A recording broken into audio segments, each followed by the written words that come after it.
Sorotan ke Polri lagi-lagi terjadi usai ayah yang menewaskan mantan istrinya 8 tahun lalu akhirnya ditangkap usai viral. Sebelumnya kasus ini jadi sorotan publik setelah dua anaknya yang masih di bawah umur meminta tolong kepada Presiden Jokowi dan Kapolri untuk menangkap ayahnya sendiri. Sang ayah membunuh mantan istrinya pada 2015 lalu. Setelah 8 tahun bisa kabur tanpa tertangkap. Kini usai viral sosok ayah yang bernama Rangga Prayoga itu akhirnya ditangkap tak butuh waktu lama.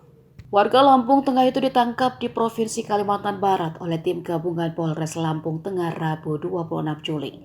Kabar penangkapan Rangga Prayoga dibenarkan Kasat Reskrim Polres Lampung Tengah AKP Dwi Atmayovi Wirabrata. Dia mengatakan tim khusus anti bandit 308 Polres Lampung Tengah berhasil mengamankan tersangka di Kecamatan Empanang, Kabupaten Kapuas Hulu, Provinsi Kalimantan Barat. Di media sosial beredar foto yang memperlihatkan tampang Rangga Prayoga. Pria yang telah membuat Rashid dan Salwa menjadi piatu itu tampak menggunakan kaos dan celana berwarna hitam. Tangan Rangga Prayoga terlihat diikat ke belakang.